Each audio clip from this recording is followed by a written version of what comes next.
ఈరోజు ప్రాంతీయ వార్తల్లో ముఖ్యంగా తెలుగు వార్తల్లో ముఖ్యమైన అంశం ఆంధ్రప్రదేశ్ 13 జిల్లాల నుంచి 26 జిల్లాలైంది. ఈ దిశగా ఆల్రెడీ గెజెట్ నోటిఫికేషన్ వచ్చేసింది. సీఎం గారు ఈరోజు అఫీషియల్గా దీన్ని లాంచ్ చేస్తున్నారు. అయితే చిన్న జిల్లాలు మంచివా చెడ్డవా ఇది పెద్ద క్వశ్చన్. భారతదేశంలో జనరల్గా మా అప్పుడు అనుకునేవాళ్ళం 670 జిల్లాలు ఉండేయని. సివిల్స్ రాసేటప్పుడైతే పెద్ద జోక్ ఉండేది, ఈ 670 జిల్లాల్లో ఎవరు నిజంగా హీరో అవుతారు, ఎవరికి ర్యాంకులు వస్తాయని. ఇవి పక్కన పెడితే చిన్న జిల్లాలు అనేవి మంచివే, దానిలో చాలా మంచే జరుగుతుందని చాలామంది చెప్తున్నారు. ఉదాహరణకి ఇంతకుముందు మనం కృష్ణా జిల్లా తీసుకోండి. మనం ప్రయాణం చేస్తుంటే మనం కంచిక్చెర్ల, నందిగామ, కోదాడ దాటిన దగ్గర నుంచి కూడా కృష్ణా జిల్లా మొదలవుతుంది మచిలీపట్నం వరకు. అంటే కృష్ణా జిల్లాలో ఒక మూల నుంచి ఇంకో మూల వెళ్ళాలంటే 4-5 గంటలు ప్రయాణం చేయాలి. ఒక అభ్యర్థి లేదా ఒక సిటిజన్ ఏదైనా ప్రాబ్లం వచ్చినప్పుడు కలెక్టర్ దగ్గరికి వెళ్ళాలంటే విజయవాడకి వెళ్ళాలి. విజయవాడలో కలెక్టర్ అందుబాటులో లేనప్పుడు మచిలీపట్నం దాకా ప్రయాణం చేయాలి. ఇదంత సులభ సాధ్యమా?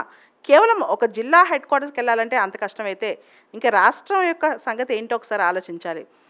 ఆంధ్ర రాష్ట్రం సంబంధించి మొత్తం ఆంధ్రప్రదేశ్ సంబంధించి లాస్ట్ 70 years చరిత్ర చూసుకుంటే 42 ఏళ్ల తర్వాత ఫస్ట్ టైం జిల్లాలు పునర్వ్యవస్థీకరణ అనమాట. ఇదంత గొప్ప విషయమో చెప్పొచ్చు.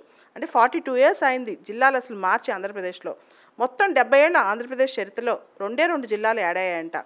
పాత ఉమ్మడి ఆంధ్ర రాష్ట్రం కంటే కూడా ఇప్పుడు ఆంధ్రప్రదేశ్లోనే జిల్లాలు ఎక్కువ ఉన్నాయి. అంటే ఉమ్మడి ఆంధ్రప్రదేశ్లో 23 జిల్లాలు ఉంటే ఇప్పుడు 26 జిల్లాలు ఉన్నాయి కేవలం డివైడెడ్ ఆంధ్రప్రదేశ్లో, తెలంగాణ విడిపోయిన తర్వాత. ఇది కూడా గొప్ప విషయమే.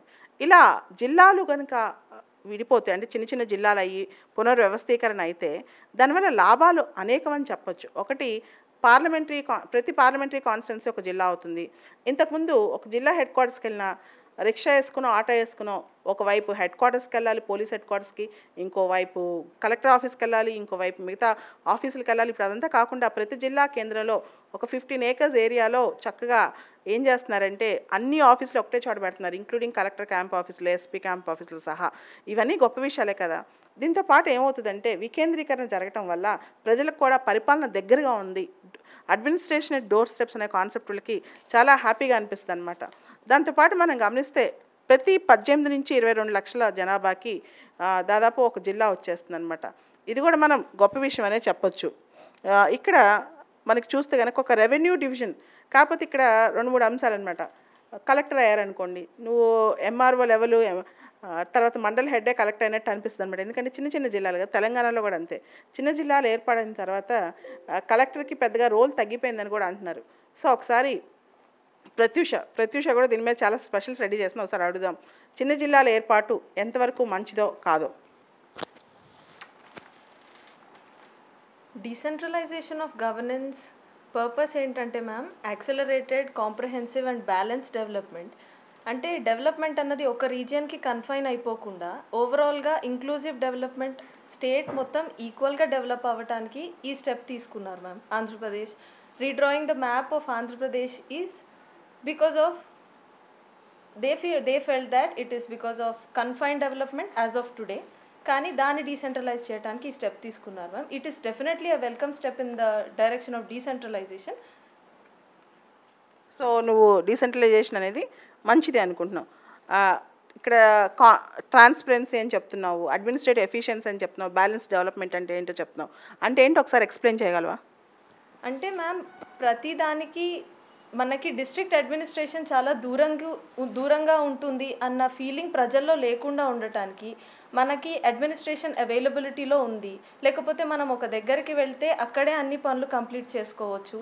ఒక ప్రెమైసెస్లోనే district collector office, camp office, district police offices అన్నీ ఉండటం వల్ల ప్రజలకి గవర్నెన్స్ అన్నది సక్సెస్ఫుల్గా ఉంటుంది అని ఒక అభిప్రాయం మ్యామ్. కానీ నా దృష్టిలో అయితే ప్రత్యూష, ఆంధ్రప్రదేశ్లో అసలే లోటు బడ్జెట్ ఉంది. ఆంధ్రప్రదేశ్ పాపులిస్ట్ స్కీమ్స్కి ఎక్కువ సపోర్ట్ చేస్తుంది, దాని మీద ఎక్కువ ఫోకస్ పెద్దపేట వేస్తుందని తెలుసు కదా.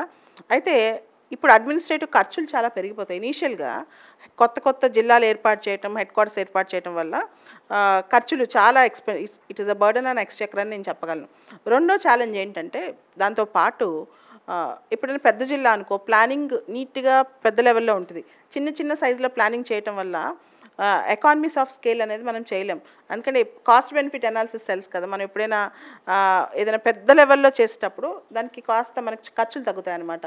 చిన్న చిన్న లెవెల్లో చేస్తే కొంచెం ఖర్చులు కూడా పెరుగుతుంటాయి.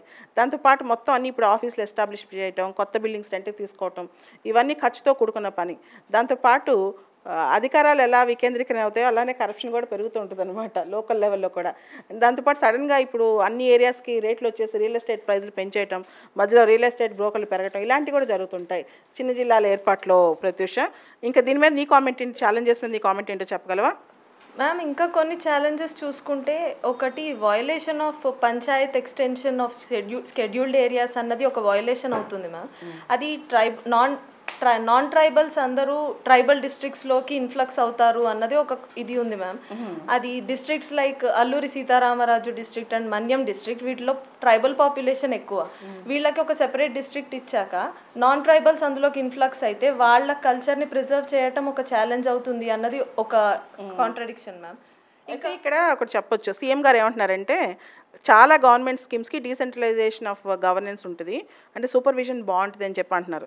తర్వాత అన్ని ప్రాంతాలు బ్యాలెన్స్గా డెవలప్ అవ్వాలంటే అన్ని ప్రాంతాలు ఆంధ్రప్రదేశ్లో ఇప్పుడు మనం చూస్తే కొన్ని ప్రాంతాలు గోదావరి జిల్లాలు బాగా డెవలప్ అయ్యాయి, కొన్ని ప్రాంతాలు అసలు డెవలప్ అవ్వాలి. ఒక జిల్లాలో కూడా కొన్ని ప్రాంతాలు ఎక్కువ అభివృద్ధి చెందాయి. ఇప్పుడు అన్ని ప్రాంతాలు బ్యాలెన్స్గా డెవలప్ అవ్వాలంటే కూడా మనకి చిన్న చిన్న జిల్లాలు అవసరం అని చెప్పారు. తర్వాత రేషనల్ అప్రోచ్ ఒకటి ఫాలో అయ్యామని చెప్పారనమాట. అంటే on an average population versus district ratio అనమాట.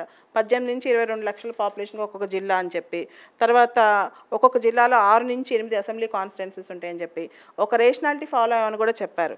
ఆ తర్వాత అడ్మినిస్ట్రేటివ్ కన్వీనియన్స్, అంటే పీపుల్ ప్రొద్దాక తిరగకుండా ఈజ్ ఆఫ్ గవర్నెన్స్, చాలా మంచి పదం ఇది, ఈజ్ ఆఫ్ డూయింగ్ బిజినెస్ లాగా ఈజ్ ఆఫ్ గవర్నెన్స్ అనమాట. ఇవన్నీ కూడా చెప్తున్నారు. గవర్నమెంట్ ఆఫీసెస్ అన్నీ ఒకటే చోట కోలొకేట్ అవటం వల్ల కూడా ప్రజల కష్టాలన్నీ ఒకటే చోట గ్రీవెన్స్ రిడ్రెస్లు అనేది ఫాస్ట్గా అవుతుందని చెప్పారనమాట. తర్వాత దాదాపు 17,500 పబ్లిక్ గ్రీవెన్సెస్ తీసుకుని, పబ్లిక్ ఒపీనియన్స్ తీసుకుని దీని మీద ఒక డెసిషన్కి వచ్చారని గవర్నమెంట్ చెప్తుందనమాట. సో దీని ఓవరాల్గా చూస్తే మంచి ఎక్కువ ఉందంటావు, చెడు ఎక్కువ ఉందంటావు, ఒకసారి కంక్లూజన్ చెప్పు. మ్యామ్, నేనైతే మంచి ఎక్కువ ఉందని అనుకుంటున్నాను మ్యామ్. ఎందుకంటే నిన్నటి వరకు ఉన్న ఆంధ్రప్రదేశ్లో చూస్తే on an average per district 41 lakh population ఉండేది ma'am. That is India second highest ma'am. అంత పాపులేషన్ ఉన్న దగ్గర డీసెంట్రలైజేషన్ అన్నది ఎంతో అవసరమని నా opinion ma'am. So I consider it in a positive way ma'am. Decentralisation అన్నది మనం ఫస్ట్ నుంచి మహాత్మా గాంధీ గారు కూడా అదే చెప్పారు, పంచాయతీ రాజ్ లేకపోతే అర్బన్ లోకల్ బాడీస్ అన్నది. Decentralisation is very important and this is a very good step in the same direction అని నేను నమ్ముతున్నాను మ్యామ్. సో ఓవరాల్గా తెలంగాణ చూస్తే, తెలంగాణలో కొత్త స్టేట్ ఫామ్ అయిన తర్వాత 33 జిల్లాలు ఇప్పుడు తెలంగాణలో ఉన్నాయి, ఏర్పాటయ్యాయి. చాలా జిల్లాలకు తెలుసా తెలంగాణలో ఎక్కువగా వ్యక్తుల పేర్లే పెట్టారు. ఓకే, కొమరం భీమ్ కానీ, ప్రొఫెసర్ జయశంకర్ కానీ, సంగారెడ్డి కానీ, రంగారెడ్డి కానీ, సో చాలా జిల్లాలకి నీకు వ్యక్తుల పేర్లు ఉన్నాయి. కానీ ఆంధ్రాలో ఒక వ్యక్తి పేరు వైఎస్ఆర్ రాజశేఖర రెడ్డి గారి పేరు జగన్మోహన్ రెడ్డి గారు పెట్టారు. రెండోది ఫస్ట్ టైం ఎన్టీ రామారావు గారి పేరు ఒక జిల్లాకి, కానీ ఎన్టీ రామారావు పేరు జిల్లానికి కాదు రాష్ట్రానికి రావాలని నా కోరిక కూడా, అంత గొప్ప వ్యక్తి ఆయన. సో అలాంటి గొప్ప వ్యక్తి కోసం ఒక జిల్లా పెట్టడం కాదు, రేపు ఖచ్చితంగా రాష్ట్రానికి ఎన్టీ రామారావు తెలుగు రాష్ట్రం అని పెడితే ఇంకా బాగుంటుంది. ఎందుకంటే అక్రాస్ ద పొలిటికల్ పార్టీలకు అతీతంగా ఆయన తెలుగు జాతికి తీసుకొచ్చిన గౌరవాన్ని కూడా మనం గుర్తించాలి. జగన్మోహన్ రెడ్డి గారు ఈ దిశగా అట్లీస్ట్ ఒక జిల్లాకి ఇన్ని పేరు పెట్టడం అనేది గొప్ప విషయమే, కానీ ఆయన స్టేచర్గా చాలా తక్కువనే నేను భావిస్తున్నాను. But still it's very good.